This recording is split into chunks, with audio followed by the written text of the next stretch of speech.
Hello, this is Dumont back for another Transformers comic book review, this time issue number 20. We are on a roll here. The cover for this one it's basically Megatron facing off an Autobot, Skids, into a Western style showdown. Basically, they're going to draw. And he says, "This town ain't big enough for the both of us. Autobot, draw," right? So it's very interesting, excellent cover. You know, it kind of throws you off because you're going, okay, the last two issues had to do with Cybertron, and then so what's going on here, type of thing, you know. So anyway, we start off with a robot master who basically fled the scene while the battle was occurring, and he took the chance and he's running away. And guess what? Ravage is after him, and you gotta imagine for a human. Ravage coming after you is quite a bit of a scary. I think it's quite. It's almost like a horror movie, you know.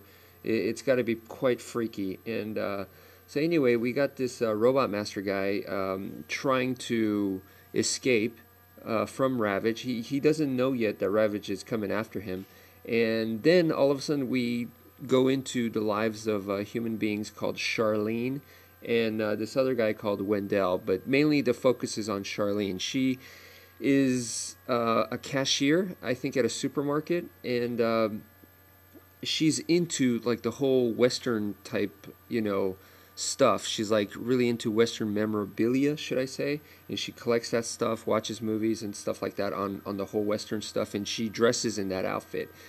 Well, Skids is like turned over. You know, before he was heading over there to battle, he actually fell over, and you know, so he's been kind of out of commission. She finds him, gets him fixed up, and it's funny how humans, you know, they always say like, "I've never seen a car like that before. The insides are amazing, but I think I fixed it."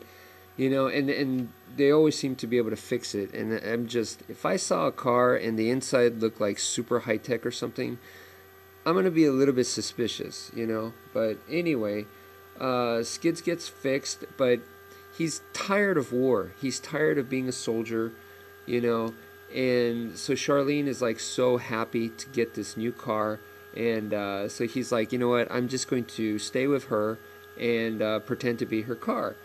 Well, in the issue before, there was this dude that was involved in a little road rage incident with Skids. And this guy just... You know, he keeps chasing. I'm surprised to see him again in this issue, you know, and he's really a jerk. You know, he's a road rage jerk type character. So you all people driving out there, don't do road rage. You know, don't be like that.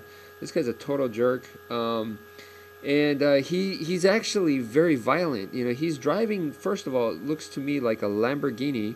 So I'm kind of like, you know, you shouldn't be complaining. You're driving a Lamborghini, you know, or... Anyway, I don't know if it's a Lamborghini, but that's what it looks like to me. But it looks like a really fancy sports car. And he's trying to hurt Skids, you know.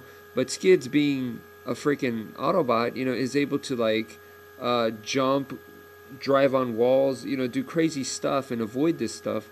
And that's when Charlene freaks out. And for a moment, Skids is able to lose this road rage guy. And Charlene is like, you know... This is a ghost car type thing. This is freaking me out. And this is when Skids finally reveals himself to her. And he's like, you know, he explains to her that Megatron is evil, and, you know, and she's like, "Oh, you're one of those evil robots." And he's like, no, I'm a good guy.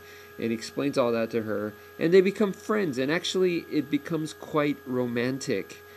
Yeah, I know you're thinking, oh my gosh, another, you know, human and another Autobot Transformer romance thing. It's quite cute the way they portrayed it in here in this episode. It's very cute, and it's kind of hilarious because there's a scene where she's actually washing him.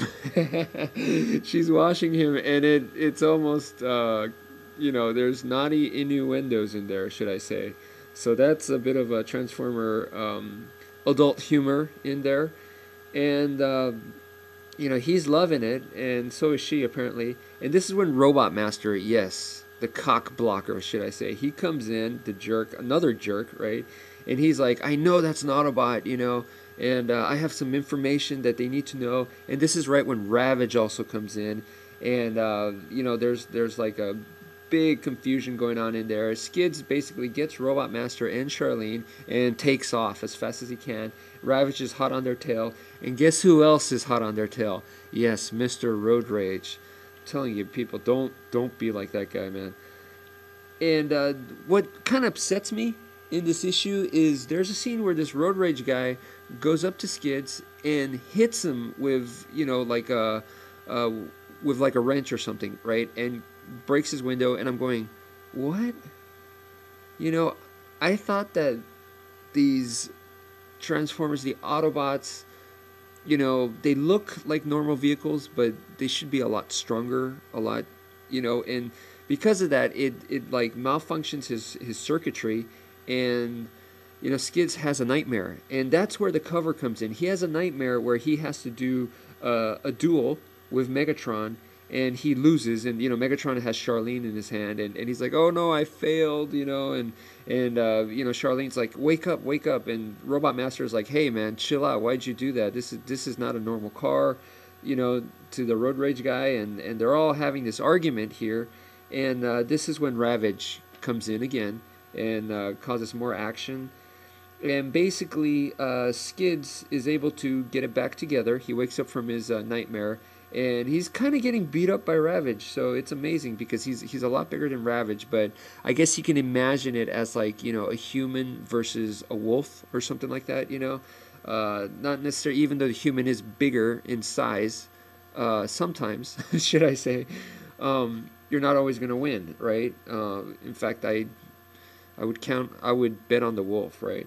So anyway, right here, Skids is able to, with the help of Charlene, able to defeat Ravage. Ravage falls into like what is that? Like a hidden mine shaft, and so Ravage, you know, he's not dead or anything. It's just going to take him a while to get out of there. And Skids is basically like, you know what, Charlene, I would love to be with you and everything, but I am a soldier. I need to get away from this dream, and I need to go back to reality. The Autobots need me. So he's going to leave with Robot Master, and Charlene's like, you know, yeah, I guess, you know, I understand, or whatever. So they part their ways at the end. So, you know, there's a little bit of romantic tragedy at the end. Nonetheless, a very cute story. It was a good issue. This wasn't one of those issues where the story was you know, profoundly important or anything, but it's one of those sub stories, and it was cute.